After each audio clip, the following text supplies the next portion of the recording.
Trashy, where we take a dumpster dive on this week's garbage people and a look at all the trashiest news stories. My name is Erica, and I'm your host. My name is Cassandra, and I'm your other host. Happy fall equinox in a couple days. Happy fall equinox. I've been saying that to everyone. It's here, everybody, and you know what? It's still 90 degrees outside. What's up with that? I'll never know. Smarter people than I are working on that. So me, I'm just driving my Hummer not on eco mode, blasting the AC with the windows rolled down on my way to my private jet where I go to Vermont every day for Starbucks and then I fly back. That's all I'm doing, you know? I feel like turning on eco mode on a Hummer is the equivalent of using like Safeway bag as a condom. Not effective. It's one way to do it though. Yeah, it is. It is definitely one way to do it. Yeah, climate change is real and fall is a little bit of a vibe. But, you know, it is. Cass, oh, no, our numbers are slowly dropping. Oh, no, as soon as we mentioned climate change, this is like the stock market drop. We're seeing people fly off left and right. Well, that's not fair, because remember last week we were all over Biden's America and blaming him for inflation. Now is it going back up because I said Biden's America? Yes. Negative, yes. With a negative tone? The numbers tone? are crawling. Yeah, the numbers are skyrocketing up. Woo! Yes. That was scary. Oh my god. But yeah, shit's pretty fucked up right now. But you know what? This is like the hottest season to get married. Do you have any weddings coming up within the fall? I have a couple and multiple weddings. Multiple weddings coming up. Right. Unfortunately, due to my change in financial situation in 2023, I don't know if I'll be able to go to either of them. It's a real bummer. Real kick in the teeth. Yeah, that's not a good feeling. We have one. And fortunately, we can drive there. It's still going to cost us some of that sweet cheese to stay overnight, but I feel you. There's another destination wedding next year that, due to the finances, it sucks. It's a bad position to be in. But I will put this out there for anybody who's considering having a destination wedding. It's not your fault if people can't afford to go. So just remember that, you know, it's people like Erica who don't want to work. I mean, who can work in Biden's America, you know? Yeah, I mean, honestly, blame the government. For real. Hey, let me ask you something in the spirit of fall. Why are you a piece of autumnal trash? Why are you one of those special big trash bags that holds the leaves? Yes. A big black giant 55 60, 80 gallon trash bag of leaves. So fall makes me think of football season, right? Many of fine folk associate fall with the beginning of football season.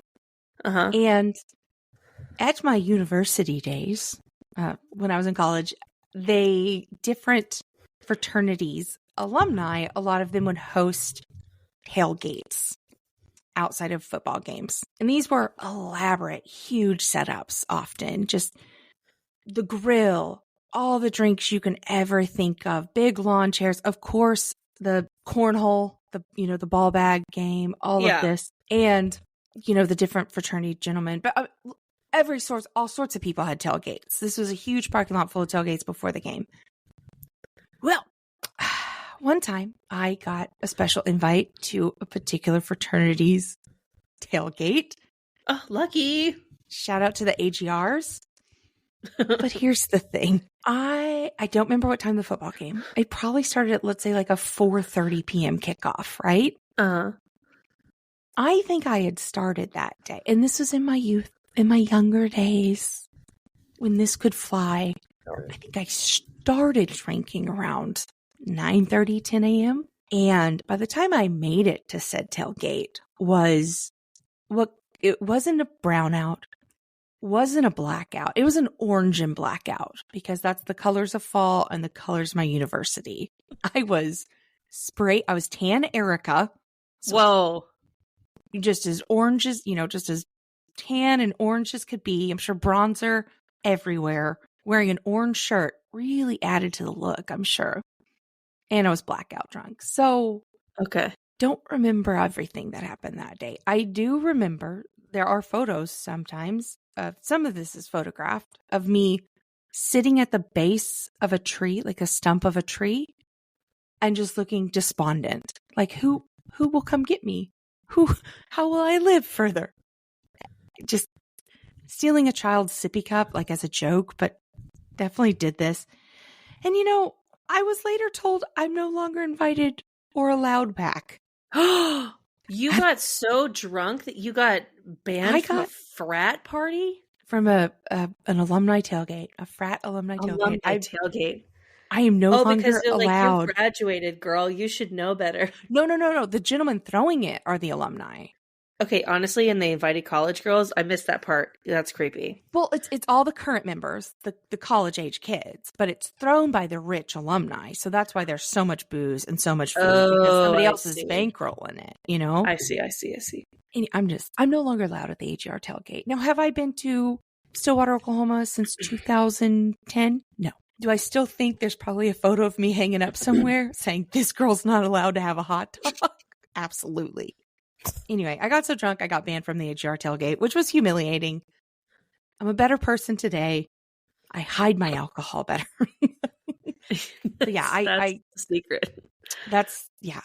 I'll find these photos of me sitting at a tree stump just looking despondent. Anyway, that's why I'm trash. Why are you trash?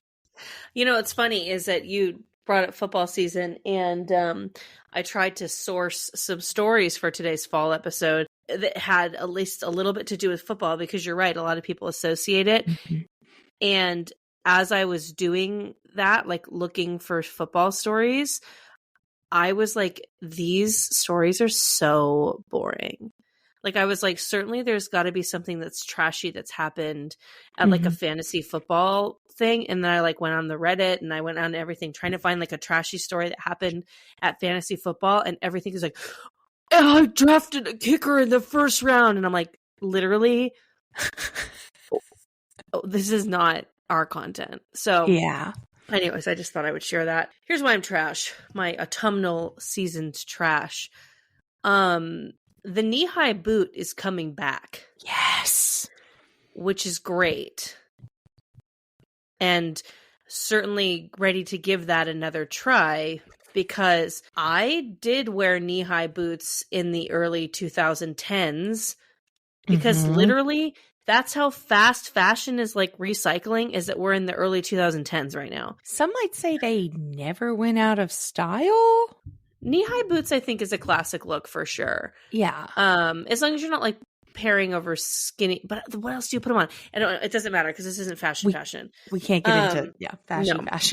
Fashy sounds like a fascist podcast. So that's our Stalin appreciation podcast. It's our history venture. Of course. Which is not what we're on right now. Nope. So when those were pretty popular in the 2010s, early 2010s, late aughts, I didn't have any money. Very poor, I think. I don't know, but I wasn't spending my money wisely for sure, if I had any. So I wanted these boots. And a friend of mine who lived with me, she worked at Nordstrom. And that's how you know you're poor, is that your roommate who works at Nordstrom, even with their discount, you still can't afford it.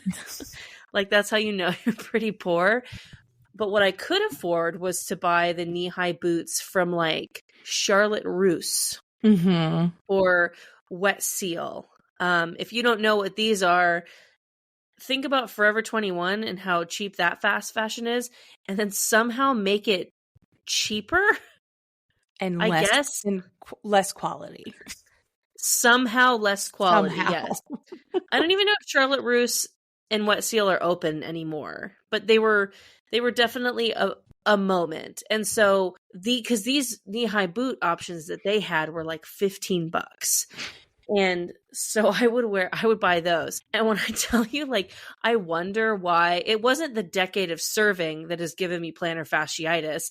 It is for sure the fact that I was wearing these Mm-hmm. knee-high Charlotte Russe boots that were like, there was like no sole, probably.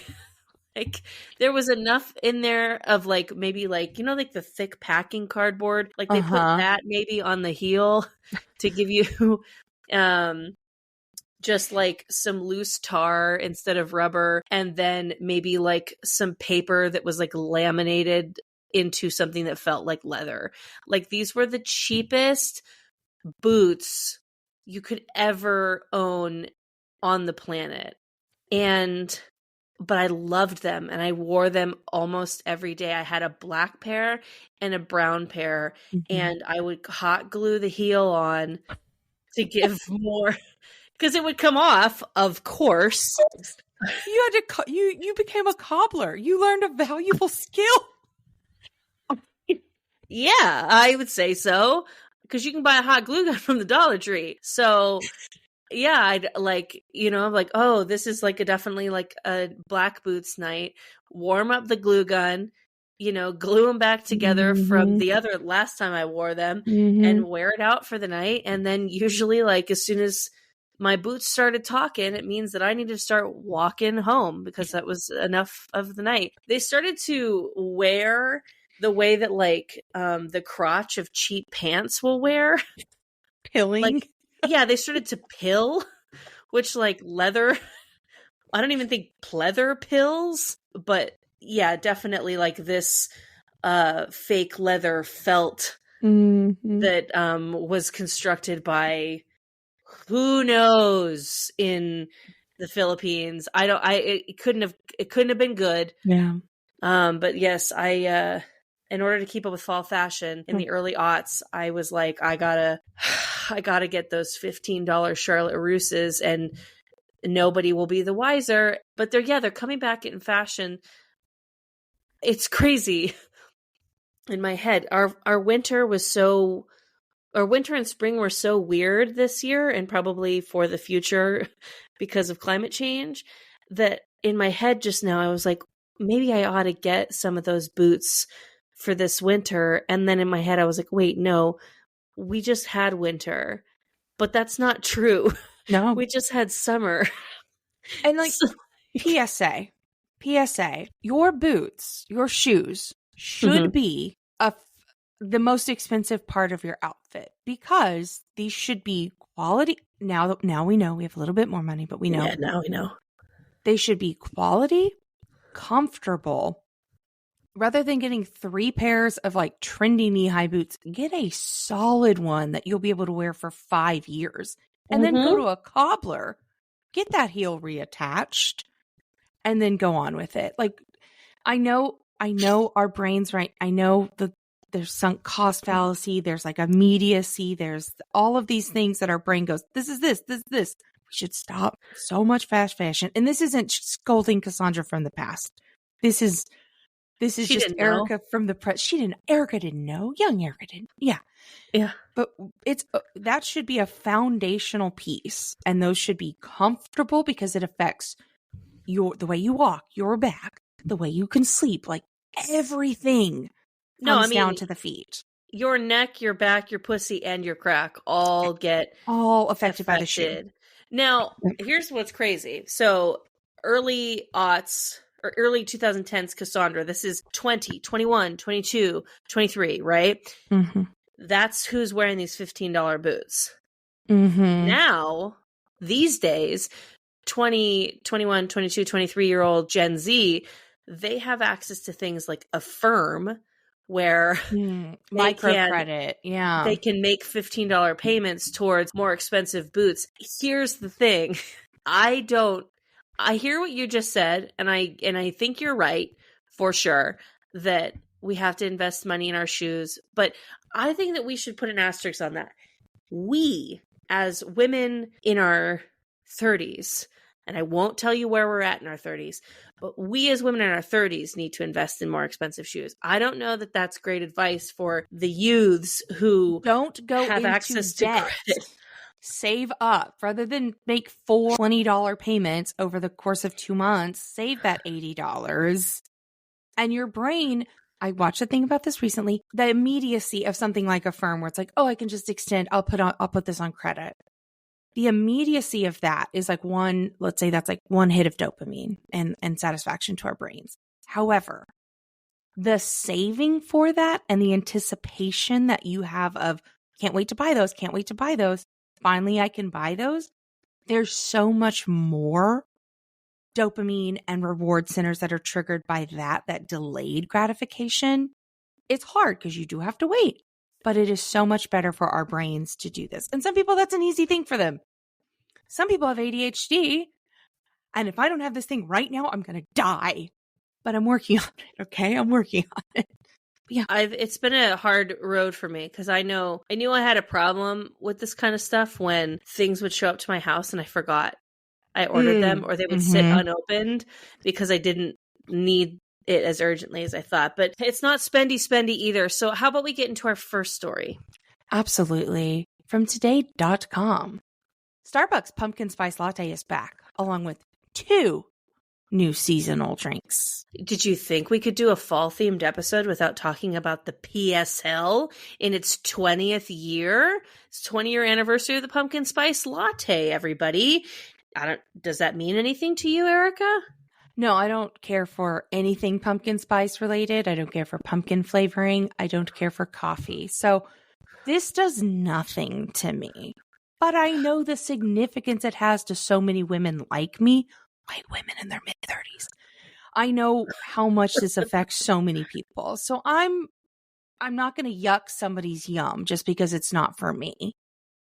That's very brave of you. Very admirable. I'm not really a big coffee drinker either, but you know what I will indulge in maybe every 3 years or so if I happen upon it. I'll indulge in it's going to sound gross when I say it because what it's called is a pumpkin steamer, which doesn't that sound gross? A pumpkin steamer? Yeah, absolutely. But is this where you add the steamed milk? Yeah, it's just the syrup with steamed milk. It's like a pumpkin hot chocolate, but no chocolate. Like a month and a half into my freshman year of college, somebody told me about steamers. Because I don't drink any coffee, gang. Anything. Yeah, me neither. But somebody told me about steamers. There was a place that sold them 1 hour away. And I skipped a mandatory Monday meeting so I could drive to Tulsa with said friends, get a steamer at a Quick Trip, as we've talked about in the past. And then we went to a strip club with a group of like 4 or 5 friends from my freshman year. Wait, girls. You drove an hour to get a cup of hot milk and then go to a strip club? I didn't. Well, the steamer it was just hot milk? I was told steamers, you got to get these steamers. I was like, great, can't wait. Oh, and it was one of those things where I was like, I'm walking to my room, and they said, get in the car. We're going to Quick Trip to get steamers. And I was like, guys, I have a meeting. And they're like, get in the car, loser. And I was like, okay. On our way to Tulsa, got the steamers. We're like, wow, this is great. We took a photo outside of said Quick Trip, and then we went to the strip club. For what reason? I don't know. But the steamer was the catalyst, like the goal of the trip. A steamer is essentially a sweet milk version of like clam chowder, which is also just hot milk, but with fish in it. I just want to put that out there. I mean, we have to like really break this. Like we're drinking hot milk with it's not a vessel to enjoy coffee, which gives caffeine. We're just like, I want to participate. And then the Starbucks employees, well, yeah, they are flavor, but like the Starbucks employees could literally go, okay, what would you like in your steamer? Sugar syrup or clams? It's like, it's kind of the same thing if we think about what I don't know. I'm just like, anyways, I'm upset. My favorite Simpsons, one of my favorite Simpsons jokes is in the Didn't you say you're going to stop explaining jokes? I'm just going to say the joke. So Homer Simpson's car gets stolen by Barney. He finds it's in New York City. This is a pre 9/11. His car is between the Twin Towers with a boot on it. He has to be there at a certain time to get the boot, pay the tickets and get the boot removed. He's waiting. He's so hungry, so thirsty. So he comes up to a guy. And he says, so thirsty. What do you have to drink? And he goes, clam juice or Mountain Dew? And Homer goes, yuck, clam juice, please. As in yuck at the Mountain Dew. And then he has to go to the bathroom in one of the towers, down the tower, misses the boot, thinks so. Anyway, But I always think anytime I hear Mountain Dew, I'm like, yuck, clam juice, please. Anyway, it's just my favorite. Anyway. So here are the new drinks. We've got the pumpkin spice latte, not new, whatever. There's also the iced pumpkin cream chai tea latte, the pumpkin cream cold brew, and the iced apple crisp oat milk shaken espresso. I'm sorry I rolled through that so fast, but did you notice a pattern? No. What is the pattern? Help me. It's fall, and all of their new breakout drinks are iced. Wait, but there is a macchiato. Okay, you're right. It's a returning menu item, though. It was introduced in 2021. It's an apple crisp oat milk macchiato. Yeah, so back in 2021, I think fall was still cold. Not anymore. No, not anymore. So there's 3 new iced drinks being rolled out into the fall menu. I just don't think that it's any surprise that, that the fall rollout menu is iced. I mean, it's in SoCal, temperatures are not going to go below 70 degrees until like late November, early December. Oh, Starbucks, do you care to comment? Actually, I've got Brandon from Starbucks on the line. Hold on. Oh, do you? Let me pipe him in. Oh, is it go for Brandon? Brandon, do you care to comment that the whole new Starbucks menu is all iced? Are you saying that Starbucks is acknowledging climate change? Starbucks is a corporation. Our statement is that we're committed to the service to our customers and providing new and opportunistic drinks. Also, all the gays in marketing just love an iced coffee, so that's really what we had to do. Oh, so I'm being homophobic. Starbucks can neither confirm nor deny your homophobia, and we're not accusing you of that. Anyway, Brandon, get the fuck. We got it. You're good. Thank Brandon. you. I really hate that guy. He always tries to pipe in. You know who I hate? Who? Show-offs. We got our next story from the subreddit, Am I the Asshole? This one submitted as, would I be the asshole, though? So it hasn't happened yet, but they are thinking about it. So, this would I be the asshole if I danced at my friend's wedding despite her asking me not to? Here's what I'm going to say. Yes. Someone asks you not to do it, and you do it, probably the asshole. But let's find the nuances in this statement. So this person wrote in, my husband and I are competitive ballroom dancers and have danced together since we were children. Weird. My friend is getting married, and as a wedding gift, my husband and I have been giving my friend and her husband to be private dance lessons for their first dance. 3 times a week, we meet up with them for an hour. We work on their routine. They have really improved, and we feel that they're ready for their first dance and beyond. And then they keep meeting us to practice their routine and just keep it locked until they don't need anything else. So this is a woman, or, well, I don't know if it's a woman. This is a person and their husband, professional dancers. Here's your gift. Sorry, I couldn't give you money for your wedding. Here's your gift. We're going to teach you guys how to dance. So that's the setup. Right. But the friend who's getting married said, hey, I don't want you and your husband dancing at my reception because I feel that you would steal the attention away from me and my beloved husband. And on this day, you're going to outshine us. So, okay, so you have friends who are professional ballroom dancers, and you're being like, yo, you guys dance too well. Don't dance. I mean... And she said, hey, listen, we have no intentions of doing a routine. We'll just kind of do some slow dancing, on the songs. Like, we're not going to be too much. But the friend still said no, which makes me feel like she's seen something. So I disagree. What do you mean?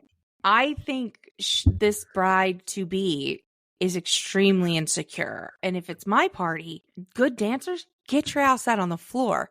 You're not getting a refill on the drink. I'll bring it to you on the I want people to see a show and be entertained, and like, I want good dancers. I don't need the attention on me. That to me says a very insecure person. I mean, hey, I gave you a microphone at my wedding. Which was a mistake, as we've all learned. As we all learned from that one show. But I wasn't insecure that you were going to steal my thunder. So here's the thing, though, that I think. So this person goes on to write, I'm honestly shocked by this and I'm hurt. You know, we can easily tone it down to a normal standard of dancing. We do this all the time at other weddings for this very reason. We love dancing. And so anyways, they've been to other weddings and they've toned it down. So I'm thinking maybe this bride was like, I've seen you at other weddings because we're friends and we have the same friends. Your version of toned down is absolutely insane. And I don't want you to do that. Can I tell you something? Absolutely. World. I went to a friend's wedding, right? And that friend, their now spouse, had a cousin. And that cousin and their mother were in swing dancing lessons. Okay, that's the setup.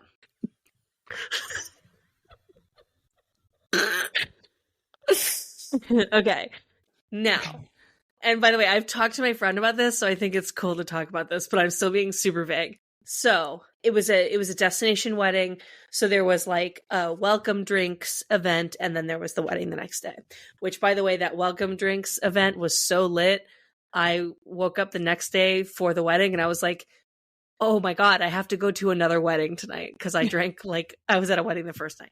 Yeah. Anyways, so at the welcome drinks, which I knew as soon as people started dancing, I was like, uh-oh, this is a double wedding. A double wedding. Because you don't dance at welcome drinks, but people were too lit. It was an open bar. I don't know. It was super fun. I'm not like complaining. Yeah. Okay, but so this cousin and their mother began to display their swing dancing abilities, which like you just look at and you go, okay, that's fine, right? Am I overthinking this, that like a grown man and his mother swing dancing together is weird? Am I wrong? Anyways, it doesn't matter. So it wasn't like overtly like sexual. It was swing dancing. So then this cousin was like, basically like, who else wants a ride? You know, kind of energy. And he was like, because swing dancing, if you like, is very like loop-de-loop and kind of flying around. And he was doing this thing with his mother where it was like a dip, but the dip, he would grasp the nape of his mother's neck and dip her almost entirely to the floor. Like all the way down. It was, and so then he was like started to dance with other women and would then do this same dip to them, and you knew it was happening because you would hear a scream out of nowhere. And it was always this energy of like, trust me, I've taken swing dancing lessons. Did you not see me do this with my own mother? And so he finally got his hands on the bride, and I was like, he's gonna dip her. I've seen it. He's gonna dip her.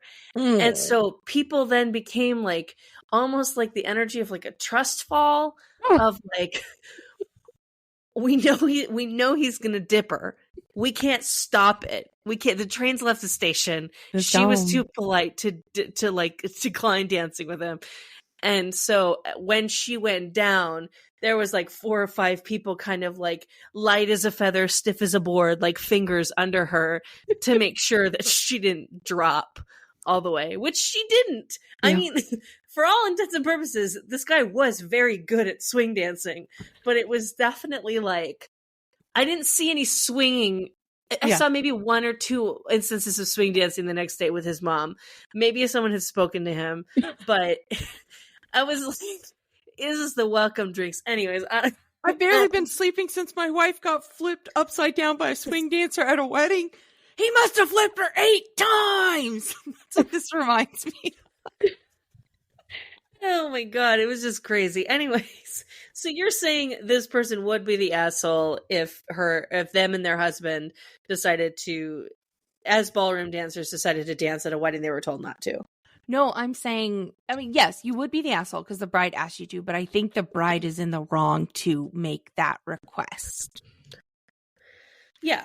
I'm just going to say, I was at a wedding within the last year, and there was someone dancing, and I don't know if they took a break. They danced, and they danced well. They danced hard. About my wedding? And was it... Were you talking about my wedding? Yeah. Anyway, so was the person wearing red? Yes. Yeah. Person is awesome. That's whose wedding I'm going to in a couple weeks. She's so fun. Imagine. Yes. Imagine how they're going to dance at their own wedding. Oh my God. No, we knew that. We knew that going in. Everyone was like, yo, get ready. Because like when she's at weddings, she goes. She doesn't care if she even knows the people. She goes. And I was like, hey, I'm kind of like that too. But it was like way out of my league. We were out of our depths. It was, yeah. All right. Yeah. On to the next story. Anyways, okay. So, yes. From the NewYorkPost.com. How apple and pumpkin picking turned into a parent's worst nightmare. This mother, I guess we can use their name because they're social media and it's not like they did anything wrong. So Stacy Wallenstein dreads fall because as soon as the closed-toed shoes and the smell of pumpkin spice starts to surface, the panic sets in. That's an opening line to an article. That's how you get the reader's attention. Yeah, truly. Inevitably, someone's going to bring it up. It's going to happen, said Wallenstein, a 43-year-old Long Island mom of 3. Now, is this a dentist appointment? What could be this thing that's so dreadful? Apple picking. She's kvetched about the autumnal activity on her blog, The Mint Chip Mama. She said, can we just drop the charade? This article goes on to basically... Have you been apple picking? No, but we're looking to go this fall. All right. Well, my in-laws, my mother-in-law has brought up that she enjoys apple picking. And so I've thought to myself, like, I should make that happen for her. That'd be nice. She's a nice lady. I like to do... She's my family now. I want to do things for her. Mm-hmm. But I read this article and essentially it's like you're paying like $5 an apple when all is said and done, which is enough for a bag of apples. And it's super hot because of climate change. And it's just usually like a bunch of unruly toddlers or bored, angry teenagers. And everyone is just there for an Instagram photo.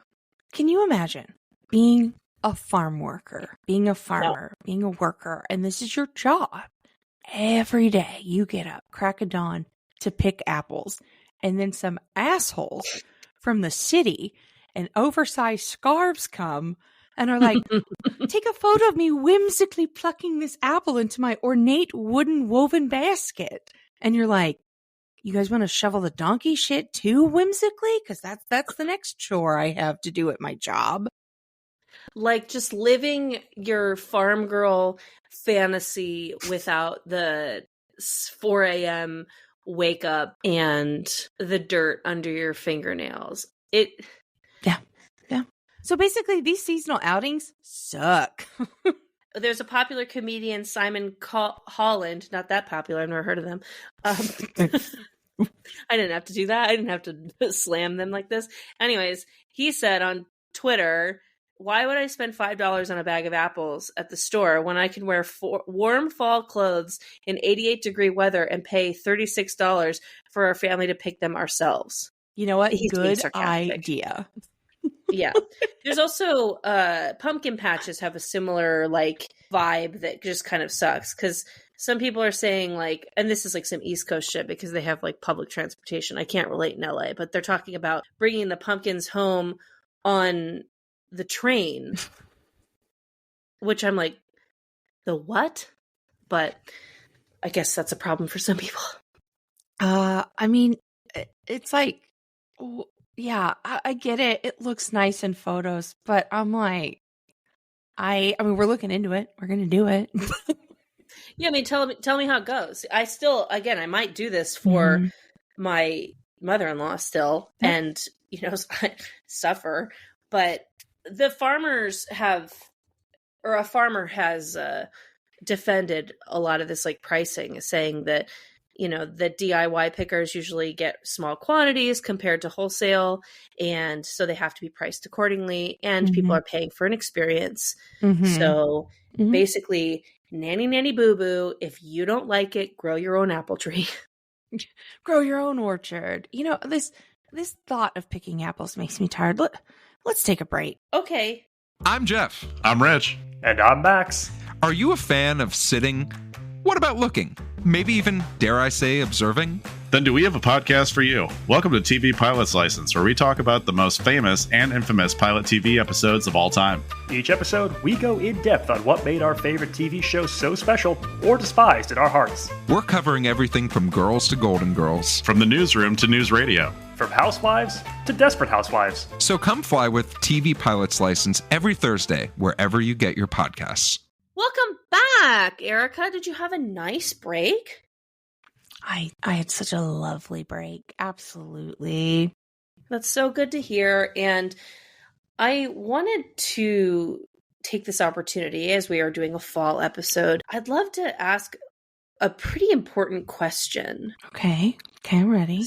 So if I may, there is this thing that's being pointed out on the internet, which is that there is a difference between fall girls and Halloween girls. Yeah. Before you say anything, I know that we all might just be able to identify as hybrids and, whatever. But let's just say that the end of the world was coming and you were on, whomever your creator's doorstep is.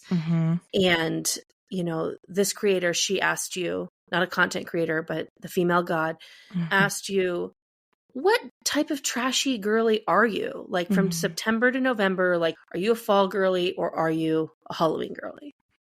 Yeah. Do you know? I feel like, I don't know. Like I need some parameters because like I have an image, but I don't know if that's like correct, Well, I took some time this week and I wrote up some classifications. I really did a lot of research, sociology. I'm not a sociologist, but I am a sociologist in fall law. In fall law. Yeah. In fall law. So I think by the end of getting through this, so I think by the time we get through the end of this, we can determine what we are. Okay. Sounds great. I love it. Maybe the listeners can also write in and tell us what they are, or maybe we can do a poll on Instagram. Ooh, I love a poll. Sounds great. Yeah. And that Instagram is at Trashy Pod, as always. All right. So here's 5 things that say that you might be a fall girl. Okay. So number 1, a lot of clothing. I'm talking layers of sweaters, scarves, wide-brimmed hats. I know you're guilty of those. Beanies, knee-high boots, like beiges, browns, like the kind of outfit that says, I know that global warming is taking place and there's only like 4 places in America where I can dress like this, but I don't care. Wow. Okay. All right. I'm taking that in. Okay. So the next is Utah curls. The perfectly broad curled long hair that somehow doesn't get messed up in the elements, even though every non-fall girl around them has no such luck. A fall force field, if you will, that protects the Utah curls. The slightly brushed out long curls with face framing layers, of course. I've had long hair before. I've never, ever been able to get this look without a blowout, but some people can do it every day, and fall girls are those people. Most people have extension. Like it's like everyone that has like good hair on Instagram, like 98% of them have extensions. Because I'm trying to recreate these looks. I'm trying to do these things. And I'm like, oh, you have 8 times as much hair as I do because you're wearing extensions. And that's okay. But it just, the deception makes me so mad. Yeah, I've recently given myself like some panic bangs, and they look okay, but like I'm not like loving them with my short hair. And I realize I watch New Girl like once a year, just kind of as it's just therapeutic for me. And every time I watch it, I'm like, I gotta get those bangs. And I finally did it this year, and I was like looking, and I was like, okay, well, I can let my hair grow out a bit, and they might look better. But then I'll just see scenes of Zoe's hair, and I'm like, this bitch has 4 pounds of fake hair in right now, because, and you know it, because from episode to episode, the amount of hair that she appears to have differs based on what look they're doing. Like, if she had that much hair while it's down, why does she not have the biggest ponytail? You know, it's lies and deception. It's lies and deception. But the next fall girl classification is, and we talked a little bit about this before, but this is pumpkin spice everything. Like, yes, the latte, it's a given. But if you go into Trader Joe's, I mean, honestly, probably starting now in mid-September, they have pumpkin everything in Trader Joe's. So a fall girl is like aggressively driving through the Trader Joe's parking lots and panic buying every box of pumpkin Pop-Tarts while explaining to the cashier, I have no choice but to buy every box because Trader Joe's always runs out. Winston may be a fall boy. Oh, because there is a pumpkin cheesecake ice cream. That Ralph sell. He discovered it last fall. I think he may be the only person consuming this ice cream, but he'll buy it. Oh, if it's on sale, we gotta get 2. But it was all made last year. Like, it's not like they're restocking. They bought so much. Nobody else wanted this. And then like Winston's like, oh, thank God they had my ice cream again. And I'm like, babe, they have your ice cream. No one else is coming into this looking for that ice cream. It's so funny, but he gets it every time. And I even talked to the manager one time. They were, at my checkout stand, and I just was like, hey, that pumpkin spice or that pumpkin cheesecake ice cream. And he's like, yeah. And I was like, gonna be getting more of that in soon? He's like, oh, we've got a bunch in the back. So I don't think there's new ones getting off the truck. It's the same stuff. Anyway, he loves it. I love that paranoia. I've gone to Trader Joe's and looked for these pumpkin Pop-Tarts before, and they'll be sold out, and I'll ask an employee, and they're like, oh, sold out. And I'll go, ugh, fall girls. Shit.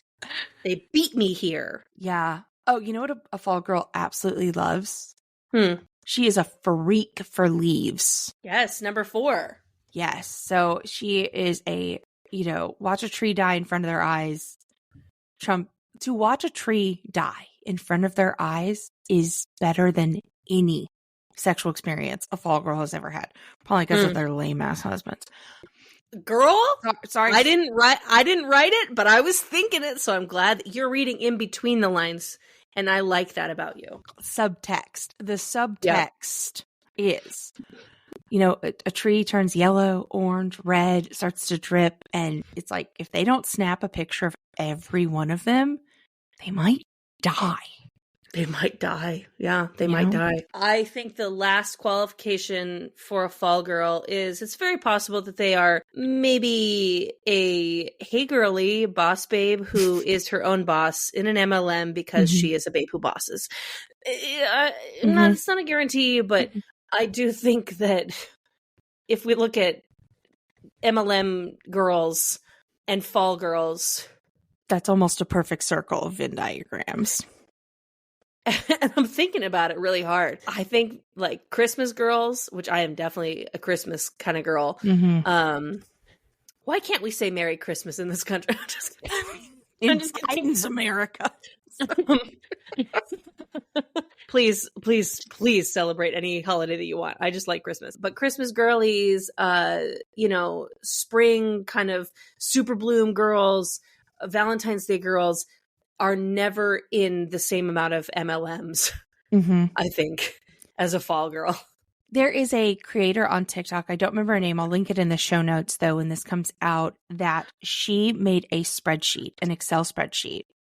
Google Sheets, who knows, whatever. She made an Excel sheet of tracking the girls from her high school and the MLMs that they're in, and being like, the girls that joined Herbalife were the mean girls in high school, and they're most likely to marry a cop.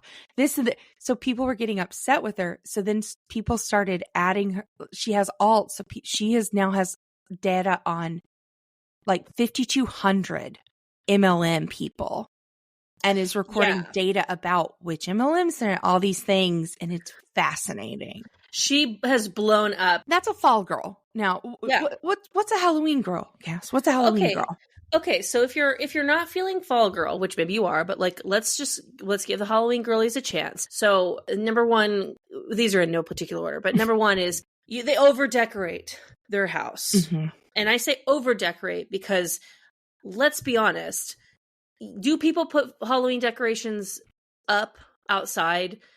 Sometimes, yes, especially, oh my God, if you're in the Los Angeles area and you want to see some freak shit, go drive your ass through Burbank and Toluca Lake, because these people go absolutely morbid for Halloween. But I'm talking about like indoor Halloween decorations, going up in a house that there will be no party. Because if you decorate paper bats, Halloween trees, yes, pumpkins. Like, I mean, Michael's, Target, Costco, Dollar Tree, like anything that's got their spooky stuff out. And you mentioned the Halloween tree, like that's an act of defiance towards Christmas. And like they'll post on their Instagram a lot about it. They're spending money they don't have on this stuff. That is like prime Halloween girly. Let's see. That also refer to themselves as a witch at least once during the fall equinox and winter solstice. Between those two, between the fall equinox and the winter solstice, they will refer to themselves as a witch at least once. At least. She will also use the words fall equinox, winter solstice. I mean, that's some witch-ass language. She might tell you about a ghost lover she had in the past. And, her therapist doesn't even believe it's real, but she'll shrug her shoulders and just be like, y'all just don't get it. Y'all just don't get it. There's a scene in, I want to say either it's the first Sex and the City movie where Carrie shrugs her shoulders and kind of like does her little like, you don't get it. Or maybe it's, I don't know. It's iconic and it's so rude. And like you rewatch Sex and the City and you know that Carrie has just always been wrong and one of the worst friends and people ever. 100%. So that's the kind of energy you'll get from a Halloween girly, I think. Like, I don't know that you did have a ghost lover. Okay. But his name was Sebastian Equestrian and he was, no. You're just saying that I woke up at 3 a.m. in full orgasm and it wasn't a ghost? Okay. Okay. Sebastian Equestrian I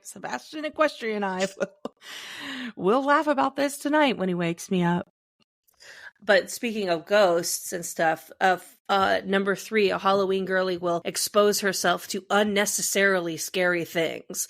Like, yes, true crime, which girls will do that all year, but like super like scary horror movies, maybe foreign horror movies, which I think we all know that movies made in other countries are always 10 times scarier for some reason. Haunted houses, know, there was a haunted house in LA, I want to say it was like 4 or 5 years ago, where you had to sign something like a waiver.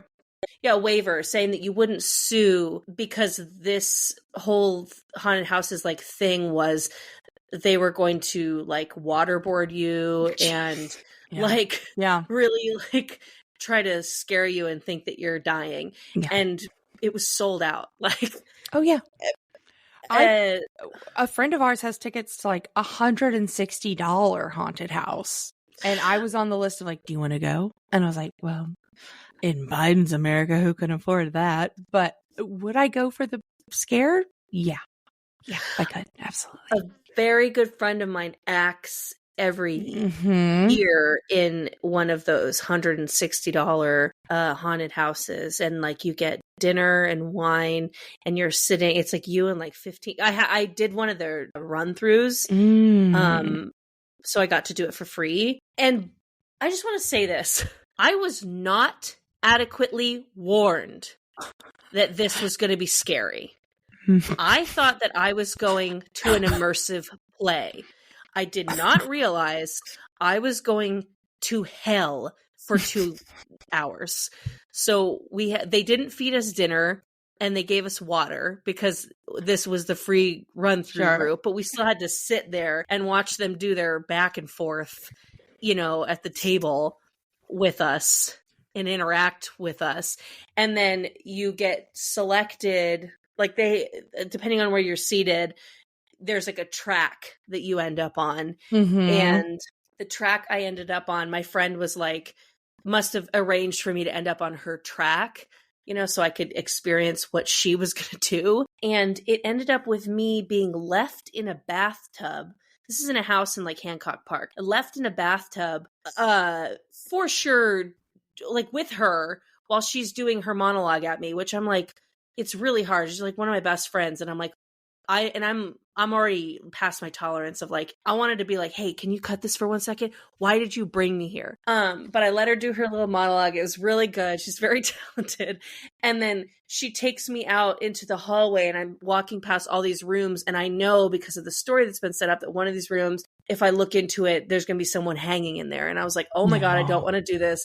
I'm so mad. I saw it and I was like, ugh, and I was pissed, and I was holding her hand because that's what you're supposed to do to get out. And I can't see very well in the dark. And I literally was like, bitch, I can't see in front of me. If you let me fall down these fucking stairs, I'm never going to forgive you. And that was when she finally broke character a little bit. She was still in character. She's like, shut up. You'll be fine. It was so scary. And one person gets stuck. Like, they let everybody leave, and one person like literally has to run. Anyways, it's called the Willows. If you want to do it, it's called the Willows. They do it every year. That's happening this year. It's really, really scary. But the second half of that whole thing is that the Halloween girly will pay to do these things, and then like bake like ghost and skeleton cakes and baked goods as if that's like cute and not just a huge trauma response to the things that she's actively doing to herself. Yeah. All right. So another thing we've observed about Halloween Girl, Cass, she's such a deep, thorough researcher. I'm just reading the research she's provided with statistics and numbers and all these things. Of course.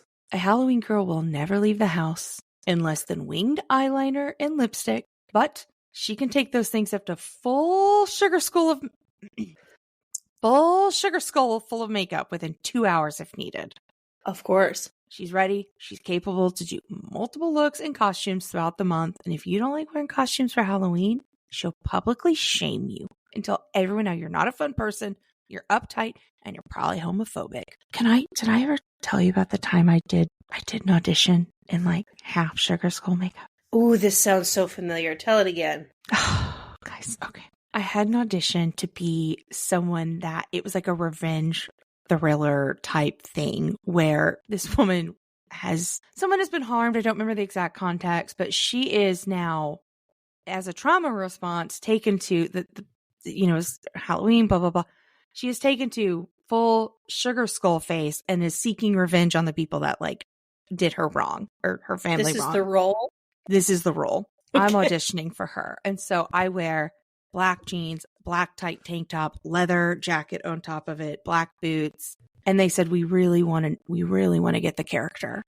And so I did like half sugar skull, like blacked out the eyes, did some dots. Like it was so inappropriate. So I showed up to this audition and I start to read with someone, and it was a woman. I was reading with a woman, even though the role was, I was supposed to be interacting with a man. Mhm. And the person I was reading with, the director was like, no, you know what? I'm not feeling it. I'm not getting it. I need a man. So he stepped in. And so I'm reading with him in this costume. I look so absurd. And did I put that on in the parking lot? No, I drove from my house to the audition in this makeup. And so we have to do this scene. We did it probably 6 or 7 times because the energy would be different with a man. And I was just like, I hope I don't get this. I should not get this. I'm going to leave. This is inappropriate. I did not realize she's supposed to be Hispanic. Somehow I missed that part of it. I was like, I need to leave. I never got that part. But then I had to drive home in this makeup. Ugh. Anyway, I'm not homophobic. I'll tell you that much because I commit. I'll do a costume. Number 5, this again, like we talked about a fall girly and the Venn diagram with MLMs. I'm going to say the Venn diagram is pretty tight on a Halloween girly and being a Disney adult. Disneyland decorated for Halloween, the Haunted Mansion, like engorges their sexual organs. Absolutely. Like, really, really, really like it. They really like it. Yeah. So after all that research, again, a lot of us are hybrids, blah, blah, blah. And the world is not black and white, but let's say it is. Do you think you've already outed Winston as being a fall boy? And I'm going to just go ahead and say that I think Taylor is also a fall boy because I know that bitch will take out his phone and take a picture of some trees. I just know it. Like, I haven't seen it with my own eyes, but like, I guarantee if we were in New England and we got a high enough on a mountain, I'd keep walking and I'd turn to my right and I'd see that he was gone because he was stopped to take a tree picture. I just know it. But are you a Halloween girl or are you a fall girl? Given the parameters and the deep research that you've provided, and there is no hybrids, this is a black and white situation, I'm a Halloween girl. Wow. Winston and I's anniversary is October 31st. Now, what came first? The name Halloween, All Hallows Eve, or our anniversary? Who can say? You guys have been together a long time, so eons, decades, generations, centuries. Yeah. So I'm a Halloween girl. Given the research that you've provided, I am a Halloween girl. And what about you, Cassandra? Who are you? After doing all the research, although I already kind of had a sneaky suspicion of what I was, this has confirmed, like when you think you have something wrong with you and then you Google it and you're like, well, it's true. I do have cancer. I can say with complete certainty that I am a Halloween girl as well. Wow. Two fall boys and 2 Halloween girls. Just making it in this world, Opposites attract, baby. But because look, if you're listening to this, I'm on vacation right now and I already have put it out in the world that I'm going to decorate for Halloween when I get home from vacation. And I'm getting home on vacation within the month of September. The ceramic pumpkins I've already gone up at my house. One of the first gifts that I ever gave my husband was I bought him tiny pumpkins from Trader Joe's to decorate his condo. And crazy enough, it kind of freaked him out because we'd only been on like 3 or 4 dates. And I was like, here's some pumpkins. I think I even made like a crazy joke of like, so that if we don't work out, every time you think, like, look at them, you'll think of me. That's funny. And I'm pretty sure that it was funny, but for him who didn't know how funny I was yet, right, was like, I put him on like, here for your fireplace, beep, beep, beep, beep, beep. That's really great. Look, I'm a Halloween girl. What can I say? Now what listen. Can I say? Winston is in what's crazy? Go ahead. No, Winston is in hold on. I want to get this out before you say it because I just thought of it. Crazy also, and maybe why he's a fall boy, but our anniversary is on the fall equinox, September 21st. Wow. Well, not like our wedding anniversary, but like our dating one. Yeah. Crazy. Okay. Winston is in a band called Drac and the Swamp Rats where he is Frankenstein. Yes. Year round. 365. He's Frankenstein. And so even that, and our anniversary's on Halloween. I still think he's a fall boy. So, yeah. Hey, you know what? Like, you can try to be a Halloween boy, but that pumpkin spice ice cream, you can't lie about that. You can't lie. You can't lie. And you know what else can't lie? Ads, consumerism. This message from our sponsors. They would never lie to us. Or you, listener. Welcome back to the show, my Halloween girly. Hey, you're welcome. But you know, the smell in the air, the autumnal Christmas, but I'm getting a whiff of fire roasted. Oh my goodness, you know what time it is. Are you ready? Oh, I'm ready. I smell too. It's time for the dumpster fire of the week. Oh my God. From USA Today, Dog Days of Summer, expect to see Halloween stuff in stores earlier and earlier each year. I saw Halloween stuff in July. Same. Yeah. Yep. When I was at Hobby Lobby buying felt, which I again, I'm not perfect. You know, we already talked about it on another episode, so I'm not going to defend myself.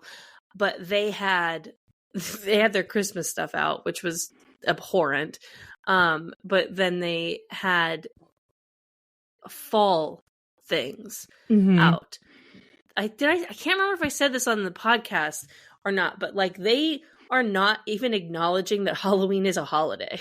They have pumpkins and, you know, all of the Halloween garb and maybe the Halloween colors, but there's no skulls or goblins or, you know, there's pumpkin carving kits.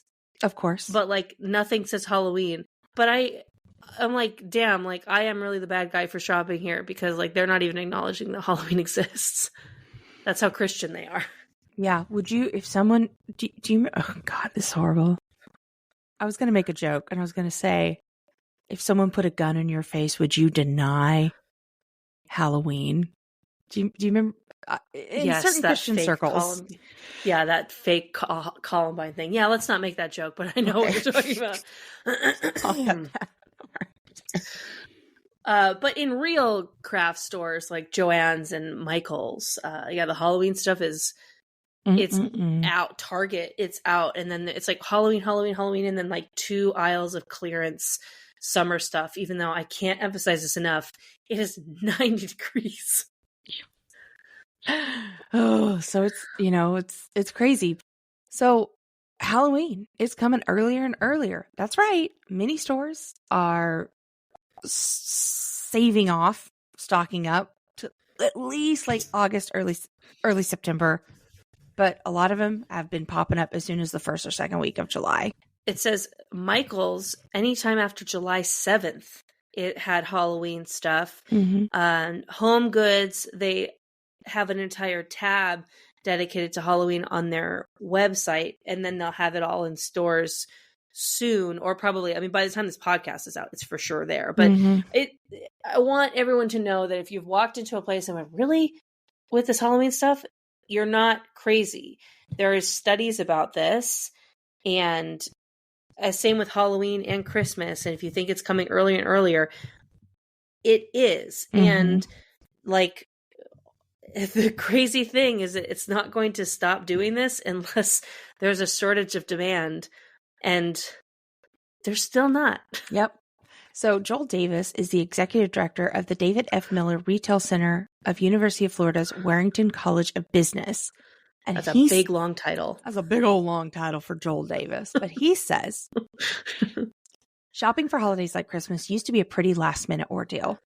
In the early 1900s, Christmas shopping was basically done a few days before. The family would gear up, go to the retail area, they'd shop for Christmas presents, and then they would go home. But today, it's changed. So it really, leading into World War One, which, did you know that was started because of a sandwich? I feel like you've told me that before.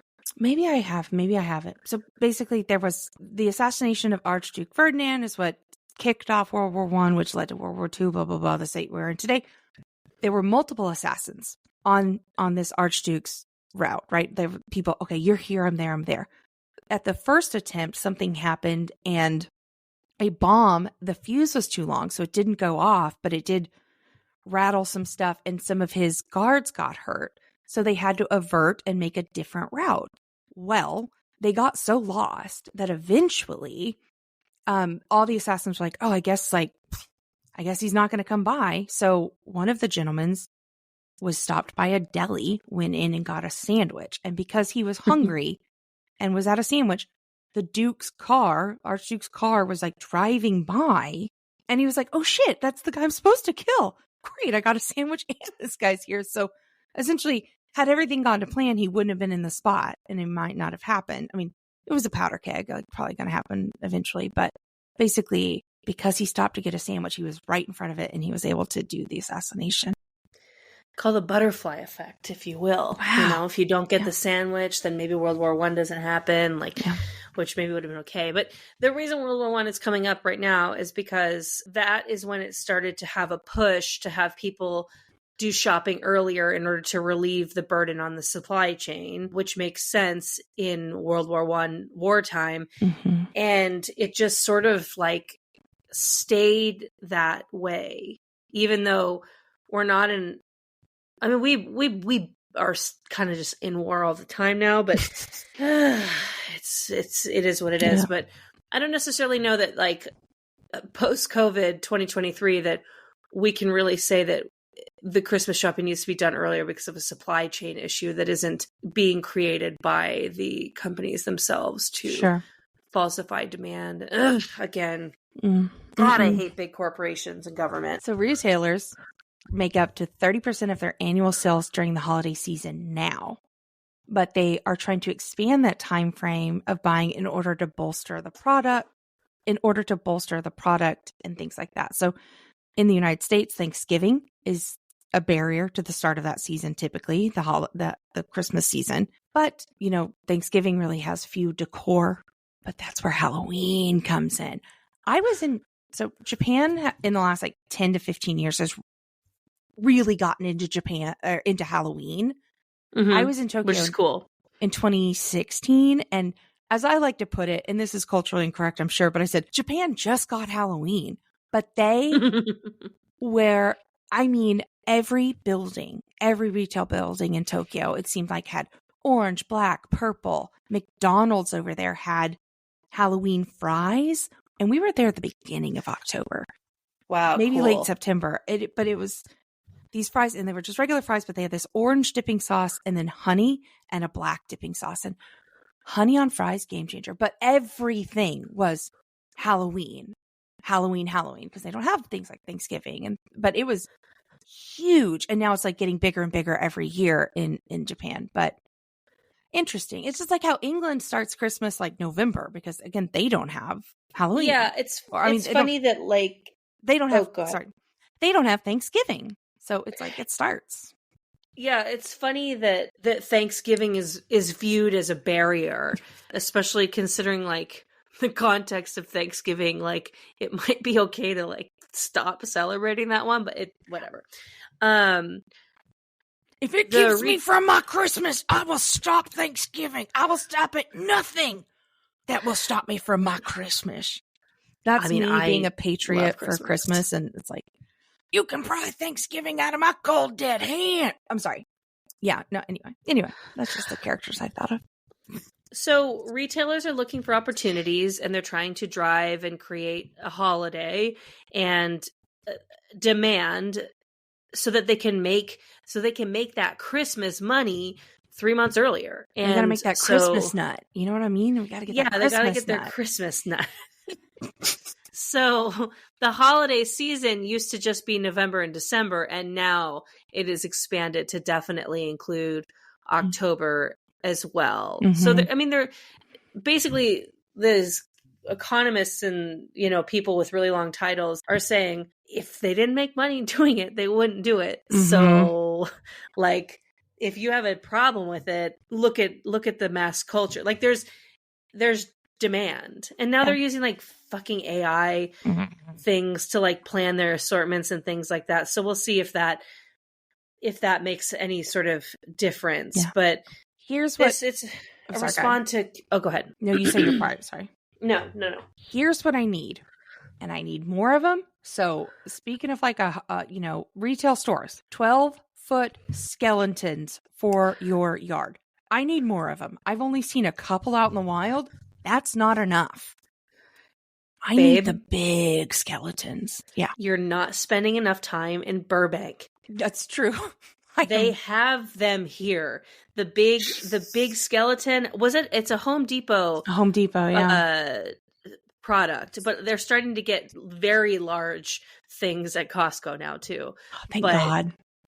The people in Burbank, they bought them. They are here. The giant skeletons are here. There's a house in Burbank that literally buys AM radio time so that when you're by their house, you dial to this AM radio and there's spooky ambiance music to match the fake thunder and lightning lights that they have on their scary ass looking house. That makes me so happy. My friends used to live in a neighborhood with one of those Christmas houses that does the display, yes. the moving light display, and like their neighborhood entry was like super hard to get into because so many people drive by. Yeah, there's a lot of great. Maybe as it gets closer, I can start. I probably shouldn't post these people's address, but also like they post it themselves. I don't know. Like, why would you do all this if you don't want people to find you? But there's so many homemade haunted houses that have lines around the block in Burbank and Toluca Lake. I lived in high school. Our first place in Burbank. One of the people in the quadplex that we lived in was a special effects person, and he put out a lot of Halloween decorations to like that.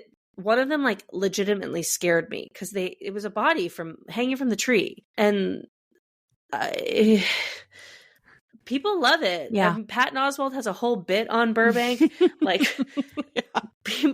and they're super scary Halloween times. But yeah, they are saying that this trend of going this early is a little bit to do with the pandemic because people were bored and needed something to do. And so like decorations in general of like our tiny prisons really went up a lot. And now we're in this kind of post-pandemic endemic world or whatever. And it hasn't stopped us yet. Although I will say maybe this year, again, maybe it's just LA that's having a hard time, but Biden's America, maybe people won't be buying as much. I don't know anybody, like we said this on the last show, like I don't know anybody who's working. So yeah. Yep. I don't know if I've mentioned this, but where I live, my favorite people in my neighborhood, I've never spoken a word to them. I don't even know what they look like. There's a tree outside of their apartment window that they run lights to every year, and they wrap the lights around this tree, and then the string plugs into their apartment. And they do this every year come Christmas time. And I go, you know what? You're the hero this neighborhood deserves and needs. Thank you so much for that. There's the best Halloween decorations, I think, are in your neighborhood. And it's how people park and double park. It's so scary. That is some of the scariest shit I have ever seen.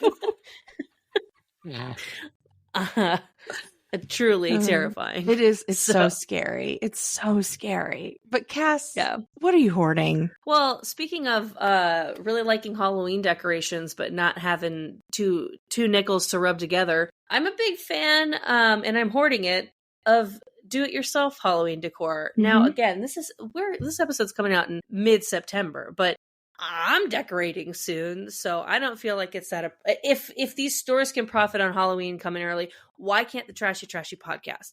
So I love a DIY Halloween decor. I'm talking like go to the Dollar Tree and get some pool noodles because they sell them all year. And that's not a joke.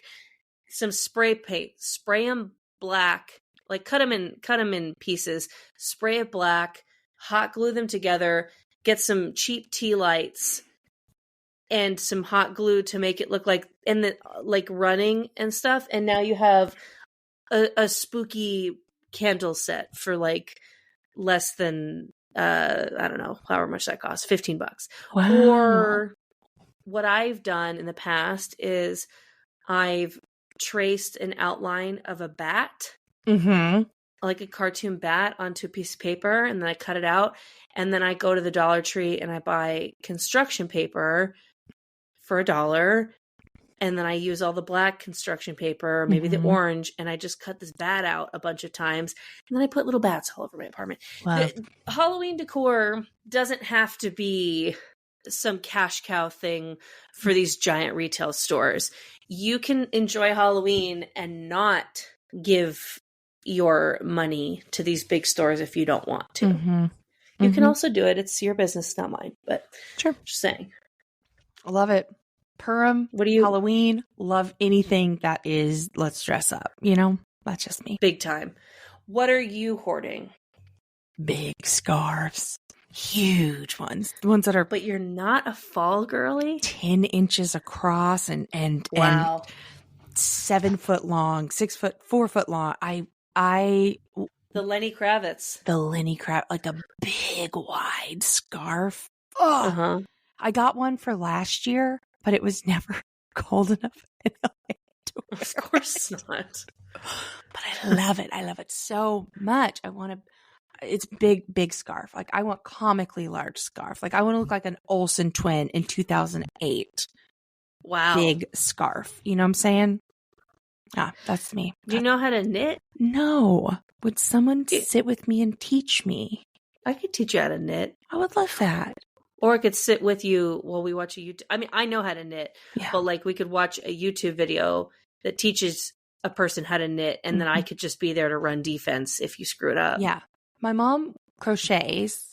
She used to crochet. I can do that too. Yeah. But knitting. I'd like to knit or crochet. I'd like to do those things. I need to be more dexterous with my hand. I'm just saying that, like, in the essence of my DIY fall Halloween decor, you could make yourself as big of a scarf as you want. Oh, God. An endless scarf. It's like Olive Garden's never-ending pasta. I just want a scarf that just keeps going. Like, you think she's done, she's still walking. The scarf's still behind her. It's coming. That's what I want. Yeah. Like a train. Yeah. Yes. Great. Yeah. What are you throwing out? I'm not throwing out fall weddings or weddings as a concept. Okay. But I am throwing out the fact that if you are not rail thin and in your early 20s, or you are not in your 60s to 70s, there is no clothing for us anymore to wear to formal events.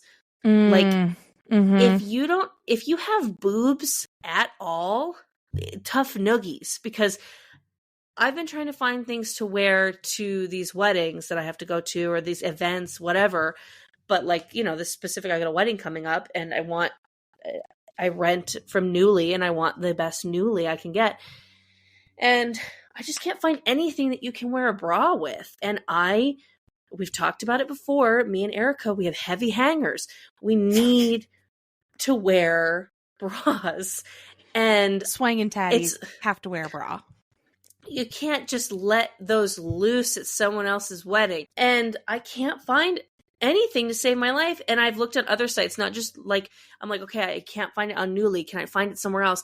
And that's why I'm not just throwing out fall weddings or weddings in general. It's the fashion industries. But before my wedding, which was in March, I had friends say similar things when I was like, hey, what are you going to wear? Like, they were like, I can't find anything, girl. Like, everything has like either the straps, like it's a spaghetti strap, or the back is super low. No matter what, the fashion industry does not want us wearing bras, but like not in a feminist way. Yeah. Because if you're someone who feels like you need a bra, or it's uncomfortable to be without a bra, the fashion industry they're not counting you. Mm-hmm. They don't want you. Mm-mm. So yeah, it's just I'm throwing up formal wear for females right now that have larger than like an A cup. And if you have smaller boobs and you're like living for this, power kudos. to you. Yeah. I'm glad you're having your moment, but like this sucks. Let me send you a couple photos of some things, and let me get, I've paused my Newly because I have no money, but let me make a closet for you. Let me just throw some suggestions your way, because I'm pretty good about having to not wear a strapless bra. But I've got some aces in my pocket. You know what I mean? I've got some. Do you know how to tape your titties?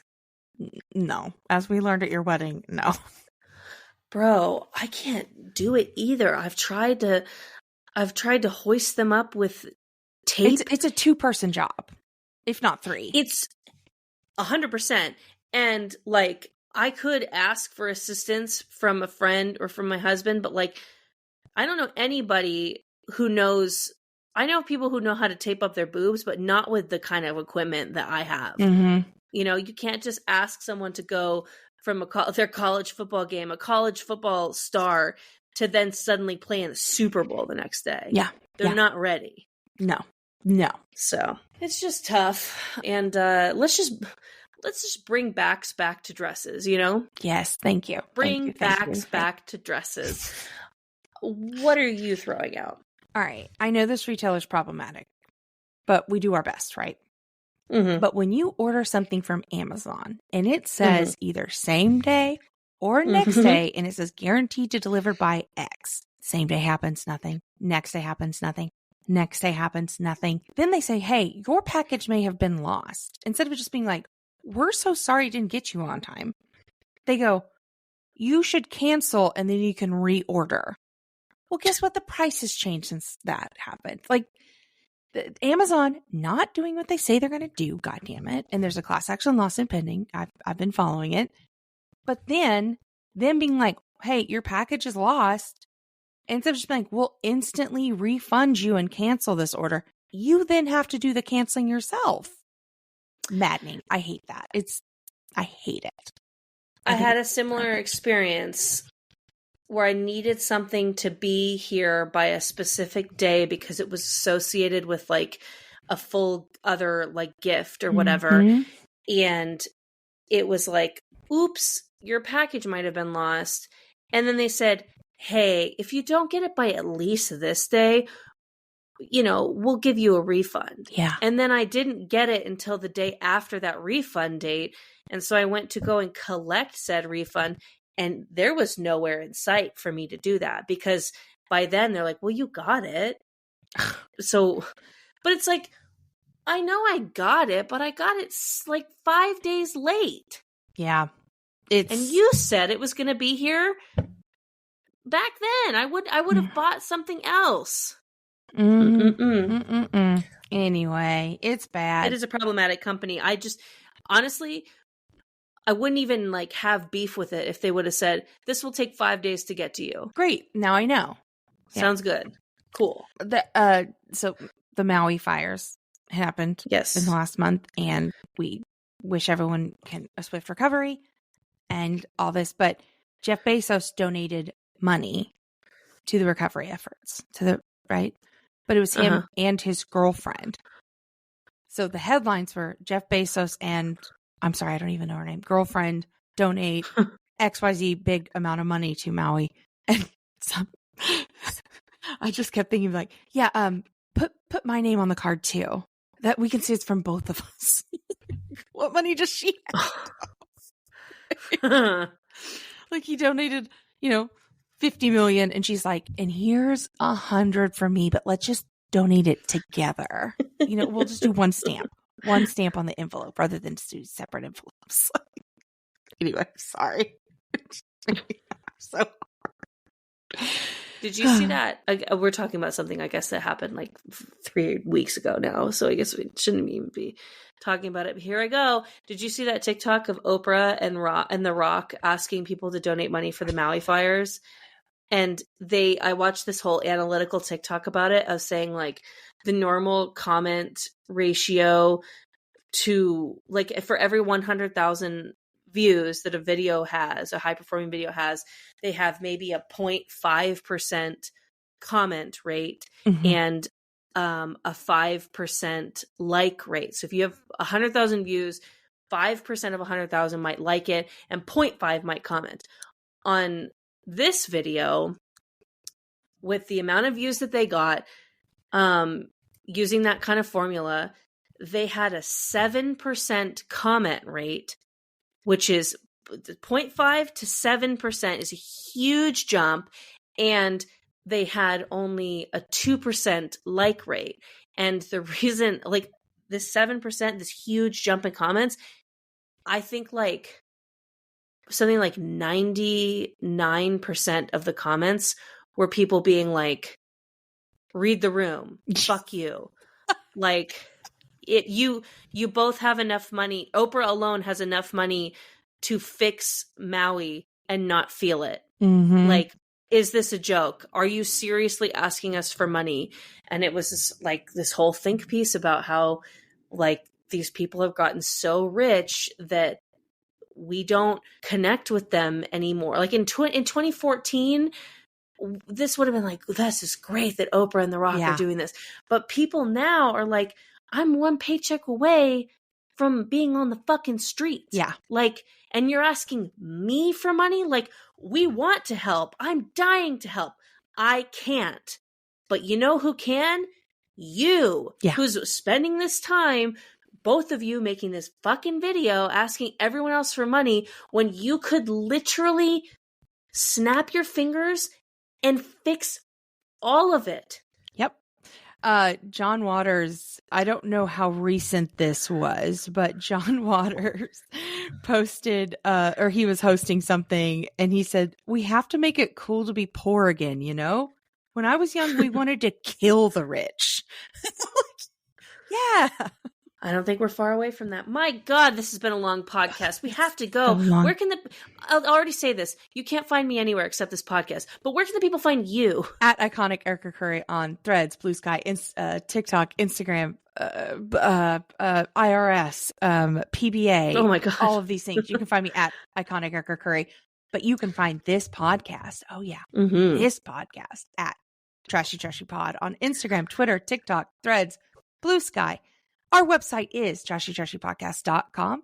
You can find links to listen to us. You can find our merch store. You can find a link to email us and tell us why you're trash. We love to hear it. We also love when you send us stories. We love to credit. We love to trump that in.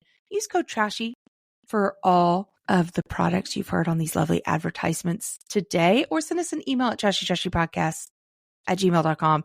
and tell us why you're trash, which is what we really want to hear. Thank you so much for listening. We really appreciate all of you. Hey, Cass. What's going on, girl? Stay garbage. You stay garbage, girl. I will. Bye-bye. Now, do you think that at this point, people are starting to listen and go, man, she's gone dark on social and all she does is complain about the rich and the government? Do you think people think that by listening to this, they're watching my descent into madness?